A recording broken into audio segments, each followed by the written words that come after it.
বদদুয়া দিল, মালিক আর পারি না রে আল্লাহ, আর পারি না। আর আমার হত্যা করার ষড়যন্ত্র করে, আর আমার কথার সঙ্গে বেয়াদবিমূলক জবাব দেয়। ও রব্বুল আলামিন, এদেরকে ধ্বংস করে দাও। আল্লাহ কয়, নূরে তোমার উম্মত কয়জন? কয় আল্লাহ 80 জন। আল্লাহ কয়, এদেরকে নিয়ে নৌকায় উঠো। নূহ নবী কয়, আল্লাহ নৌকা কি? আল্লাহ কয়, নৌকা চিনো না, চিনার কথাও না, যাও। আল্লাহ রাব্বুল ইজ্জাত একটা গাছ দেখায় দিলেন, নূরে ওই গাছটাকে কাটো, কেটে ওই গাছটা দিয়ে নৌকা বানাও। নূহ নবী ওই গাছ কাটবো কি, গাছের কাছে যায় গাছ দেখা নূহ নবী কয়, আল্লাহু আকবার কাবীরা, এত বড় গাছ কাটবো কে? এত বড় গাছ তক্তা বানাইবো কে? এত বড় গাছ দিয়া নৌকা বানাইবো কে? নূহ নবী যায় কয়, আল্লাহ, ও আল্লাহ, এই কাম কে করব? আল্লাহ কয়, এই কাম করণের লাগাই তো একটা লোক তুমি নূহরে আমি আল্লাহ দিছি। আল্লাহ, ওই লোকটার নাম কি? আল্লাহ কয়, ওই লোকটার নাম হইল উদ। জোরে কোন সুবহানাল্লাহ। উদ একটা লোক, উদ। আল্লাহ কয়, উদের কও। নূহ নবী যায় উদের খবর দিছে, উদে দিকে আয়। উদে আয়া কয়, নূহ নবী কি খবর? কয়, ওই যে দ্বীপের মাঝখানে একটা বড় গাছ দেখনি? কয়, দেখি। ওই গাছটা কাটতে আমার আইনা দেওয়ান লাগবো। সুবহানাল্লাহ। উদে কয়, একটা আনলেই সারবো না, আরো লাগবো। সুবহানাল্লাহ। জোরে কোন সুবহানাল্লাহ। নূহ নবী কয়, ওই যে এই একটা আনলেই সারবো। কয়, শুধু আইনা দিলে হইব না, তক্তা করে দেওয়ান লাগবো। কয়, তক্তাও করে দেওয়ান লাগবো। সুবহানাল্লাহ। কয়, তক্তা মানে কাঠের খণ্ড আর কি। নূহ নবী কয়, গাছ আইনা তক্তা বানায় দেওয়া লাগবো। উদয় কয়, আচ্ছা অসুবিধা নাই, তাইলে আপনার লগে একটা কন্টাক্টে যাইতে হইব। আমার কি কন্টাক্ট? আমারে আপনি এই গাছটারে কাটটা কুটটা আইনা সব রেডি করে দিলে আপনি আমার একবেলা নাস্তা খাওয়াইবেন। সুবহানাল্লাহ। নাস্তা খাওয়াইবেন। নূহ নবী কয়, নাস্তা হয়তো খাইবি, আর কি অসুবিধা নাই। আগে হুন্নালন কি নাস্তা খাইতাম। কি খাইবি? কয়, আমি যদি আধা ফ্যাট বইরা, পুরা ফ্যাট না, আধা ফ্যাট বইরা যদি নাস্তা খাই, তবু আমার 12,000 রুডি লাগে। জোরে কোন সুবহানাল্লাহ। নূহ নবী কয়, ডাহাইতের করে ডাহাইতে কয় কি রে? কয়টা? 12,000। লগে তরকারি লাগবে না? কম তরকারি ছাড়ি খামু কেমনে? 12,000 রুটি লাগবে তোর। যা, অসুবিধা নাই, তোর 12,000 রুটি দিমু। উদে কয়, কামলালন রুটি বানান শুরু করেন, আমি গাছ লই আইতাছি। সুবহানাল্লাহ। নূহ নবী কয়, গাছ লই আইতাছি মানে কত বড় গাছ? এটা আনতে তো 2-3 মাস টাইম লাগতো না। কয়, যাইতাছি আর আইতাছি, আপনি রুটি বানান। সুবহানাল্লাহ। কয়, এই পাগলাই দ্বীপের মাঝখানে যায়া ওই মোটা গাছটারে মুলার মতো টান দিয়া উড়াই লাইছে। আল্লাহু আকবার।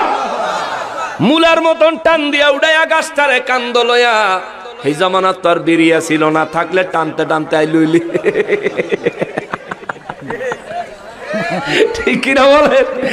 আমাদের সব বাজারের তলে মুরব্বীরা দেখবেন, বোঝাটা ব্যাগটা, বাজারের ব্যাগটা যখন বড় হয়ে যায়, অনেকের ব্যাগ এমনি কান্দের উপরে হালাইয়া, এক হাত দিয়ে এমনি দইরা, আর এক হাতে বিড়ি টানতে টানতে আইতাছে।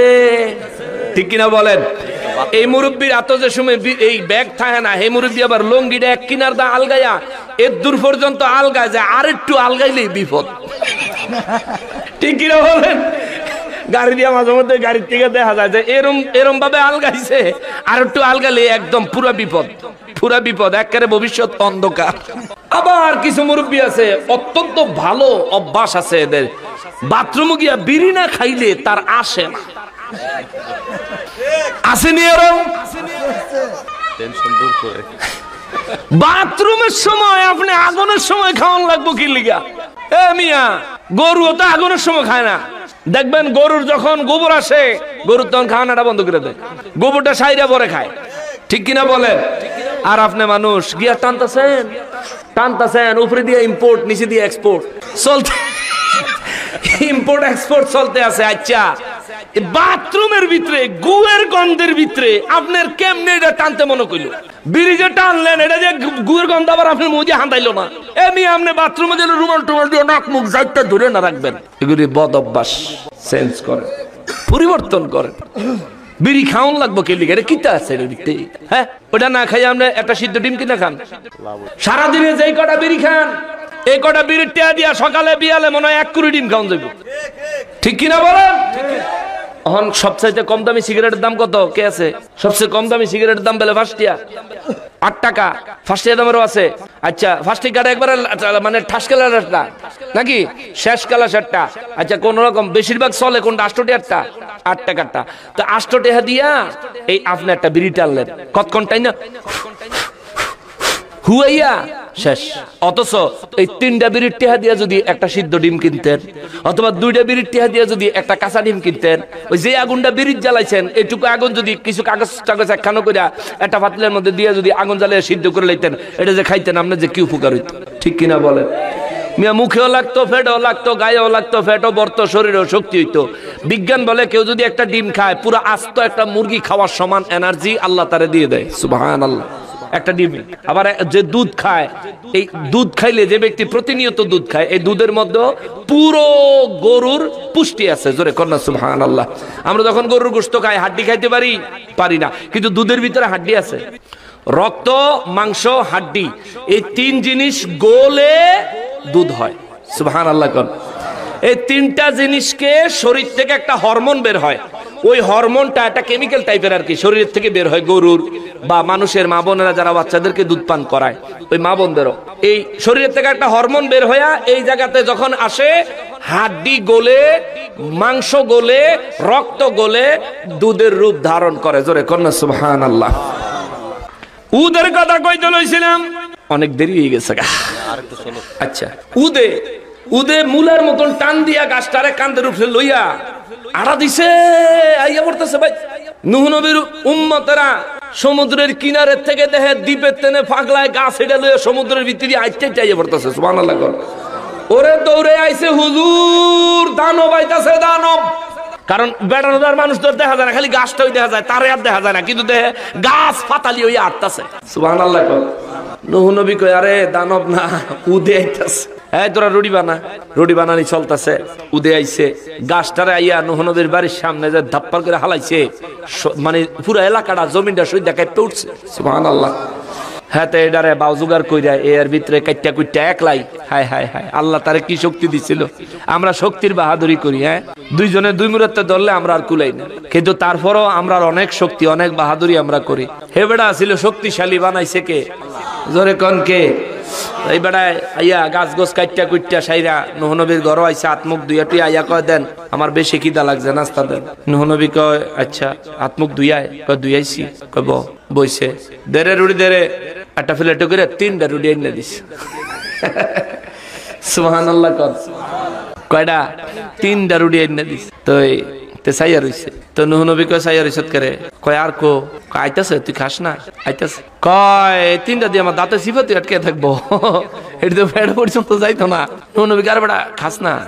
ওই যে তরকারি দিছি তুই শুরু কর, আইতাছে। তো যত লাগবো তত দেওয়া যাবো ইনশাআল্লাহ। কয় ঠিক আছে। রুটি লইছে, সিরা তরকারি লাগাইছে, মুহ দিব। নূহ নবী কয় থাম। কয় কি খাইতাম না? কয় খাইবি। কয় তো থামাইলেন কে রে?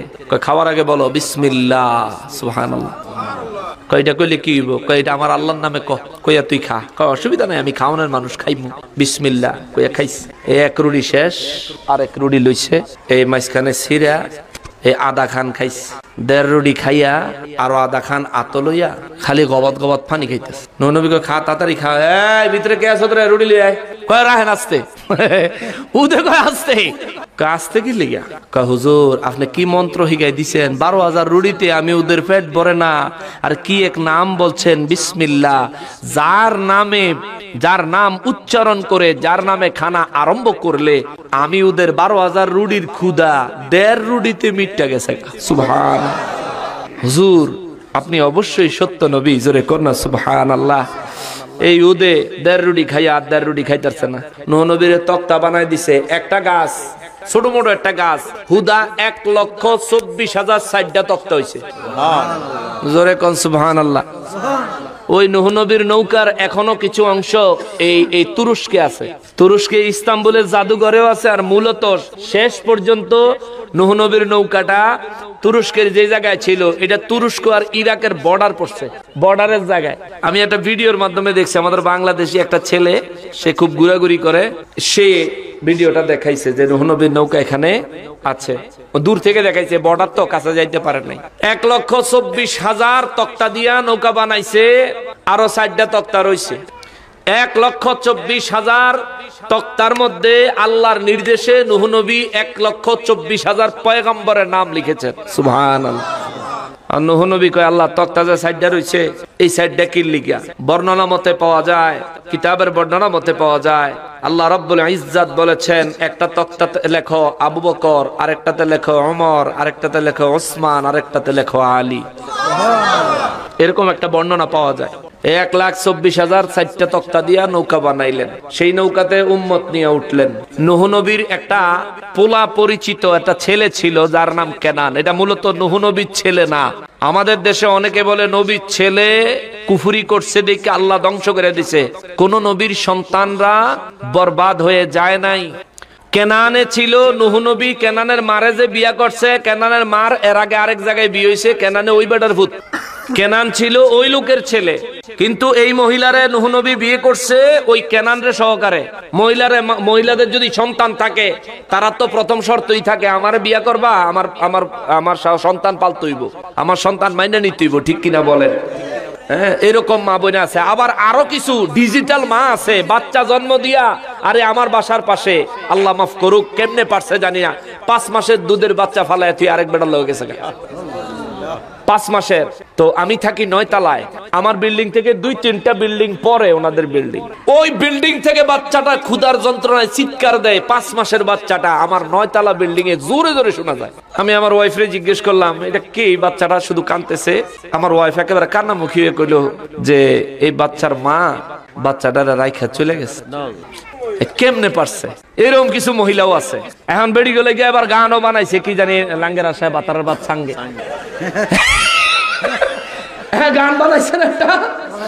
আচ্ছা, আমি আবার এই গান আমাকে কোন হুজুরে জানি গাইছে, এই হুজুরের ভিডিও আইছে ফেসবুকে, এই হুজুরের মোহ শুনলাম। আমাকে হুজুর যারা আছে, আমরা হুজুর টিরে একদিন আপনাকে মতন এরকম বয়াইয়া নসিহত করন দরকার, যেটি গান গাই ওয়াজ গিয়া, ঠিক কিনা বলেন? আরে ভাই গানের দরকারটা কি আপনার? নাতে রসুল পড়েন, মানা নাই। হামদে বাড়ি তাআলা পড়েন, মানা নাই। এমন কিছু পড়েন যা মানুষকে কবরের কথা, হাসরের কথা স্মরণ করায় দেয়, মানা নাই। আপনি এইটাই আপনার ওয়াজও পড়ন লাগলো।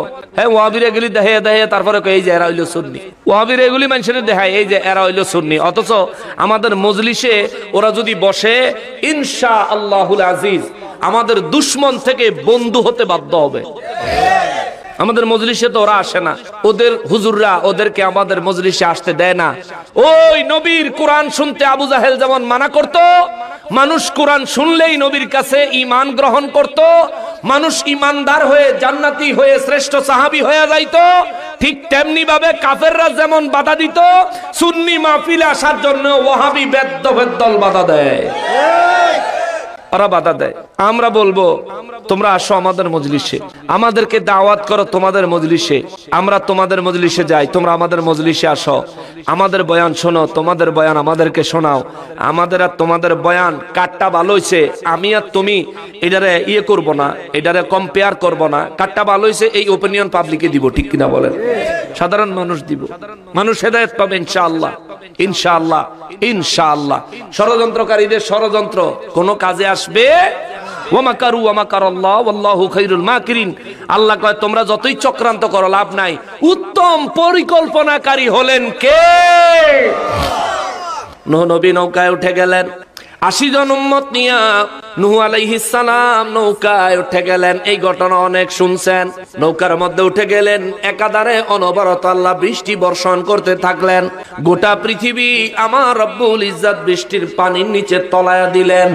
আমি শুধু বলতে চাইলাম ওই কথাটারে বাবা, সারা পৃথিবী বৃষ্টির পানিতে ডুবাইয়া দিছেন যিনি, আবার নূহ নবীরে তার উম্মতদেরকে সহ নৌকার মধ্যে বাঁচাইছেন তিনি, তার নাম কি? আরো জোরে বলতে হবে কি? আমার ওই রব্বুল ইজ্জাতের কাছে আমরাও আমাদের জীবনের গুনাহগুলি ক্ষমা চাই, জোরে বলেন আমিন। এই জন্য আল্লাহ কয় পানি সম্পর্কে চিন্তা করো, খায়া খালি শান্তি করলি, পানির নিচে ডুবাইয়া ধরলে তোর জীবন শেষ। সমুদ্রের ঢেউ আমি আল্লাহ নিয়ন্ত্রণ না করলে তোদের দুনিয়াদারি শেষ, ঠিক কিনা? শ্রীলঙ্কায় সুনামি হইল, শেষ হয়ে গেল, সব বাসায় নিয়ে গেল। ইন্দোনেশিয়ায় সুনামি হইল, সব বাসায় নিয়ে গেল।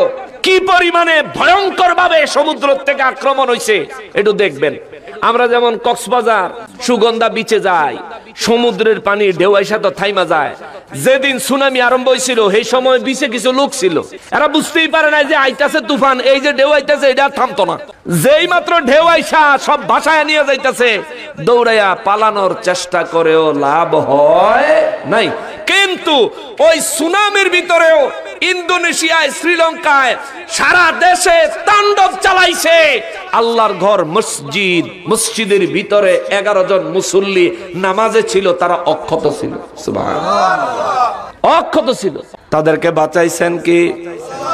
ওই আল্লাহ কয়, বান্দারে পানি নিয়ে একটু চিন্তা কর রে বান্দা, যেই পানি ছাড়া তোমার জীবন বাঁচে না রে বান্দা, এই পানি আমি আল্লাহ আসমান থেকে বর্ষণ করে বৃষ্টি বানাইয়া, আমি যদি আসমান থেকে বৃষ্টির মতো ফোঁটা ফোঁটা না ফালাইয়া এই পানিটা সমুদ্রের পানির মতো পুরো পানি যদি একসাথে জমিনে ফালাইতাম, এই দুনিয়া একদিনের বৃষ্টিতে ধ্বংস হইয়া বরবাদ হইয়া যাইতো।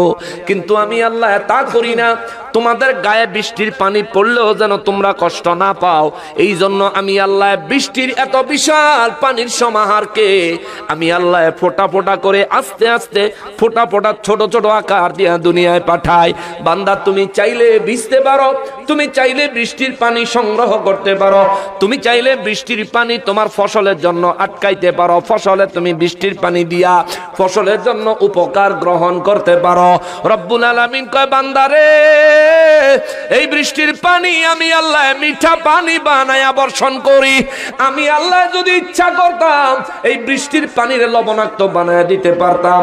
যদি লবণাক্ত বানায়া দিতে পারতাম, এই পানি তুই খাইতে পারতি না, এই পানি দিয়া কোনো ফসল উৎপাদন করতে পারতি না, এই পানি দিয়া দুনিয়ায় তোর কোনো ব্যক্তিগত প্রয়োজন মিটাইতে পারতি না। আমার রব্বুল আলামিন বুঝাইয়া দিলেন, যদি আমি বৃষ্টির পানিতে লবণ মিশাইয়া দিতাম, বৃষ্টির পানিরে যদি লবণাক্ত বানাইয়া দিতাম, আমার আল্লাহ বুঝাইয়া দিলেন এই দুনিয়ায় তোর বসবাস করা, জিন্দা থাকাই মুশকিল হইয়া যাইতো। কথা বলেন ঠিক কিনা? পানির বোতল দাও একটা। এই পানিটার নাম কি? জোরে বলেন। পানির অপর নাম হইল জীবন। এক এক কোম্পানি এক এক নাম দিছে, তবে এই কোম্পানির নামটা আমার বড় পছন্দ হইছে, জীবন নাম দিছে। অর্থাৎ আপনার কাছে পানি না থাকলে আপনি বাঁচতে পারবেন না, পানি না থাকলে আপনি বাঁচতে পারবেন না।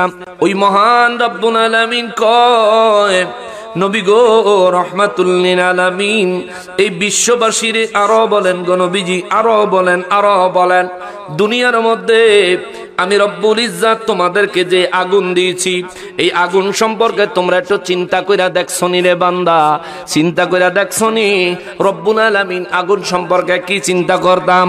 আল্লাহ বলেন, আআনতুম আনশাতুম শাজারাতাহা আম নাহনুল মুনশিউন।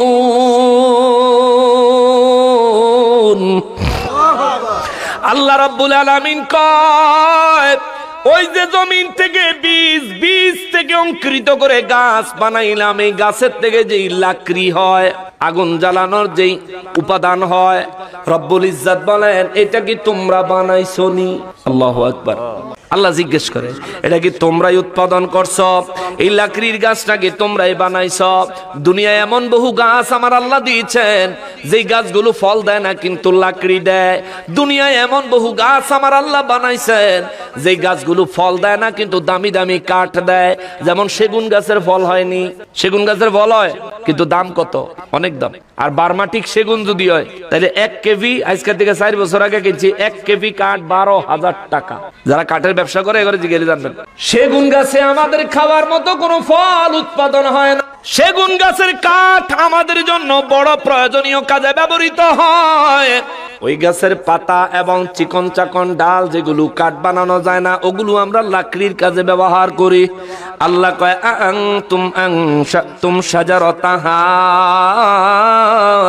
ওই গাছ যেই গাছ দ্বারা তোমরা লাকড়ি সংগ্রহ করো আগুন জ্বালানোর জন্য, ওই গাছটা কি তোমরা বানাইছো না আমনাহনুল মুনশিউন, নাকি আমি আল্লাহ বানাইছি? জবান খুলে বিজয়নগরের মানুষ জবাব দেন কে? জোরে বলেন কে বানাইছেন? রব্বুল ইজ্জাত বলেন আমি আল্লাহ বানাইছি। নাহনু জাআলনাহা তাযকিরাতাও ওয়া মাতাআল লিল মুকওয়িন।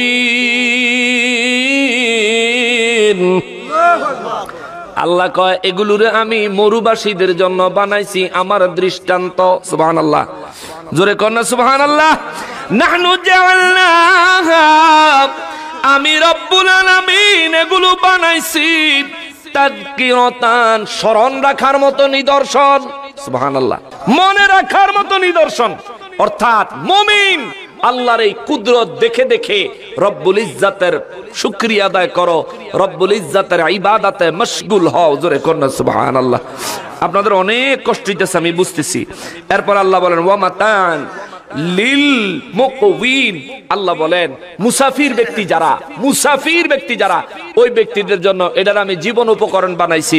পৃথিবীর এক জায়গায় গেছেন, বাড়িতে না দেওয়া চুলা লয়ে যাওয়া সম্ভব না। কেউ চুলা লয়ে যায়, কথা কন, কেউ চুলা নিয়ে যায়, আগুন জ্বালানোর জন্য লাকড়ি নিয়ে যায়, গ্রুপ টুরুপ গেলে লয়ে যায়, কিন্তু একাকি যেখানে গেলেন সেখানে তো নিয়ে গেলেন না। আর মরুভূমিতে যদি হয় জান লয়ে তো চলন যায় না, লাকড়ির বোঝা লয়ে আবার কেমনে চলবো? আল্লাহ বলেন এটা আমি তাদের জন্য নিয়ামত বানাইছি। অতএব ফাসাব্বিহ বিসমি রাব্বিকাল আযীম। নবী গো, ও নবী, আপনিও আমি মহান রবের নামে, আপনার সাহাবীদেরকেও বলেন তারাও যেন আমি মহান রবের নামে, আপনার উম্মতদেরকে বলেন তারাও যেন আমি মহান রবের নামে, সমস্ত কাফের বেঈমান মুশরিক বিশ্ববাসীকে বলেন তারাও যেন আমি রবের নামে তাসবিহ পড়ে। জোরে কন্না সুবহানাল্লাহ। কি পড়বেন? তাসবিহ। তাসবিহ মানে আল্লাহ পাকের জিকির করা, আল্লাহ পাকের নামের জিকির করা, নবীর উপর দুরূদ ও সালাম পড়া। এই তাসবিহর ভিতরে সব ইবাদত আছে, সালাতের ভিতরে সব ইবাদত আছে। সালাত মানে শুধু নামাজ তা না, সালাত মানে সব ইবাদত। আল্লাহ পাককে স্মরণ করার মতো যে কোনো কাজ করেন, যেই কোনো কাজ হোক আল্লাহকে স্মরণ করার মতো করবেন। এই জন্য মুমিন ব্যক্তিরা ওই গাছের দিকে তাকাইয়া মুমিন ব্যক্তিরা আল্লাহর কুদরতের কথা চিন্তা করে, আহারে আমার মালিক কত দয়াবান, যদি এ গাছ দয়া করে তিনি না দিতেন ছায়া পেতাম কোথায়, ফল পেতাম কোত্থেকে, কাঠের প্রয়োজন চাহিদা মিটাইতাম কোত্থেকে, লাকড়ির চাহিদা প্রয়োজন মিটাইতাম কোত্থেকে। মুমিন এগুলো চিন্তা করে আর রব্বুল ইজ্জাতের শুকর আদায় করে, চোখের পানি ছাড়ে আর মালিকের দরবারে শুকরিয়া আদায় করে, মালিক তুমি যদি না দিতা দেওয়ার কেউ ছিল না, ও আল্লাহ তুমি যদি দয়া না করতা দয়া করেন আর কেউ ছিল না। ইয়া রাব্বাল আলামিন, তোমার জমিনে তোমার রিজিক খায়া, তোমার দেহ নিয়া, তোমার দেওয়া রূহ নিয়া, তোমার দেওয়া হায়াতে জিন্দেগিতে থাইকা কত নাফরমানি করেছি। মুমিন হইলে এগুলো দেখে দেখে রবের কাছে ক্ষমা চায়। জোরে কন্না সুবহানাল্লাহ। আর আমাকে তো খবর নাই, আমাকে কোনো খবরই নেই যে আল্লাহর কাছে ক্ষমা চাইতে হবে, তাওবা করতে হবে, আমাদের কোনো খবর নাই। দুনিয়া নিয়ে আমরা এমন ভাবে মত্ত, আখিরাত নিয়ে চিন্তা করার কোনো সময় সুযোগ আমাদের মধ্যে নাই। কিন্তু দুনিয়ার থেকে যাওয়ার নির্ধারিত কোনো সময় আমাদের কারো জানা নাই। সময় আছে কিন্তু আমাদের কারো জানা নাই। যেমন গা লাগবো বাবা, থাউন যাইতো না। এই যে কত সুন্দর এই জ্যাকেটটা এবারকে কিনছি, পছন্দ করে কিনছি, বালা টেহা দিয়ে কিনছি। এই পাঞ্জাবিটাও গতবার বানাইছি, এই পাঞ্জাবিটা পছন্দের, এই জ্যাকেটটা পছন্দের। এইটা পরে যদি আজকে মরে যায় আমার পছন্দের জামাটি আমার সাথে দিব গায়েতে খুললে ফইরে দিয়ে লাইব, কিন্তু আমার দিত। কত শীত, কালকে একটু শীত বেশি পড়ছে, আজকে অমন ঠান্ডা একটু বেশি লাগতেছে। এই শীতের ভিতরে বাদ গিয়া, শীত যখন কম আসিল কম্বল 1 টাকায় দিচ্ছেন, আজকে বাদ গিয়া লেফ দিবেন, লেফের তলে কম্বল দিবেন, একটু ভালো করে দিয়ে একটু আরাম করে ঘুমাইবেন। কিন্তু এই আজকে রাইতে আপনি যদি মরেন, আপনার বিবি জানবো যখন আপনি মরছেন, লগে লগে আপনারা খাটেরটা নামায়া ওইলে হুদারটা বিছনা চাদর বিছাইয়া চাদরের উপরে, আর নাইলে হুদারটা বিছনা বিছাইয়া বিছনার উপরে বালিশ ছাড়া সোজা টান করে ফেলায় দিব সকাল পর্যন্ত। ঠিক কিনা বলে? গায়ের উপরে লেপ কম্বল তো সব কিচ্ছু নাই, গায়ের উপরে পাতলা একটা বিছনার চাদর দিয়ে দিব, ঢাইকা দিব। বিবি যদি কন বেলে বিবি, এই যদি কারো কেউ মারা গেলে তার স্ত্রীকে যদি বলেন আপনি ওনার মাথার কাছে সারা রাত বয়ে থাকেন, আমরা একটু গিয়ে ঘুমাই টুমাই গা কালকে দাফন টাফন করবো না, রাজি হইতো? তবে আপনারা থাকলে আমি এখনো আসি, কাছে থাকতাম না, আমি ঘরের ভিতরে আসছি। ও বাবা, আপনার সন্তান তারাও একই কথা বলবে। আপনি মারা যাওয়ার পরে কবর দেওয়ার সময় ইমাম সাহেব কবরের পারে দাঁড়ায় যদি বলে এই ব্যক্তির ছেলে কে আছো, ছেলেরা কইব হুজুর আমি আছি।